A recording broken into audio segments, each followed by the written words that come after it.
Sveiki, brangūs draugai. Aš esu Algimantas Jankevičius ir su jumis podkastas 5 minutės. Karalius Dovydas 24 psalmėje sako: Žemė ir visa, kas joje, yra viešpaties, pasaulis ir visi jo gyventojai. Kita vertus, viešpats per Adomą paveda mums, jo palikonims, valdyti žemę. Pradžios 1 skyrius. Tokiu būdu Dievas pasidalina su mumis savo valdžią šiame pasaulyje. Tvarkydami Dievo išteklius, mes tampame jo atstovais. Viskas, ką turime, mūsų laikas, talentai, jėga, sveikata, materialūs ištekliai, iš tikrųjų priklauso Dievui, tačiau mes to laisvai naudojame. Iš visų Dievo išteklių jis išskiria ypač du – laiką ir materialinę naudą, sakykime pinigus. Nes šių dviejų išteklių valdymas labai veikia mūsų santykius su Dievu, taip pat labai aiškiai atspindi mūsų dvasinį gyvenimą. Todėl Dievas davė mums šabą, sabatą ir dešimtinę. Kaip sabata yra mūsų dalis laiko, dešimtinė yra Dievo dalis mūsų pajamų. Per dešimtinę mes garbiname Dievą ir pripažįstame jį kaip savo viešpatį. Mes pripažįstame, kad viskas, ką turime, priklauso jam. Dievas prašo, kad tiek laiko dalis, tiek dalis materialiaus turto būtų jam atiduoti kaip ženklas, kad mes priimame savo sandoros santykius su juo. Trečioje Mozės knygoje 27 skyriuje yra parašyta: visos žemės dešimtinės, ar tai būtų javai iš dirvos, ar medžių vaisiai, priklauso viešpačiui, jo šventos viešpačiui. Visos dešimtinės jaučių bandos ir avių kaimenės, kas 10 iš visų galvijų, praeinančių pro piemens lazdą, bus pašvestos viešpačiui.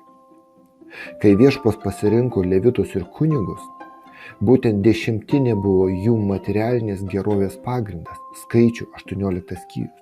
Kodėl? Nes visas jų gyvenimas prabėgo tarnaujant Dievui žmonėms ir pats Dievas išsprendė jų kasdieninės reikmes, išspręsdamas jas iš žmonių gautomis dešimtinėmis.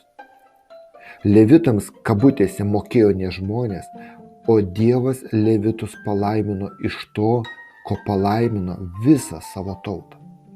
Ko gero, teisiausia nuoroda į dešimtinę yra pranašo Michėjo knygoje. Visoje knyga yra išplėstas, jeigu taip galėtumėm pasakyti, dialogas tarp Dievo ir žmonių. Tam tikrų momentų jie pasitraukė nuo jo ir Dievas jo šaukė atgal. Pasiklausykite, ką sako viešpats. Nuo pat savo protėvių dienų jūs atsitraukėte nuo mano įstatų ir nesilaikėte jų. Sugrįžkite pas mane ir aš pas jūs sugrįšiu, sako galybių viešpats. Bet jūs sakote, kaip mes grįšime? Ar gali žmogus apsukti Dievą? Tačiau mane jūs apsukate. Bet jūs klausite, kaip mes tave apsukame? Savo dešimtinėmis ir atnašomis. Prakeikimą esate užsitraukę, nes mane apsukate. Visa jūsų gentis, atneškite visą dešimtinę į sandėlį, kad būtų maisto mano namuose. Ir taip mane išmėginkite, sako galybių viešpats.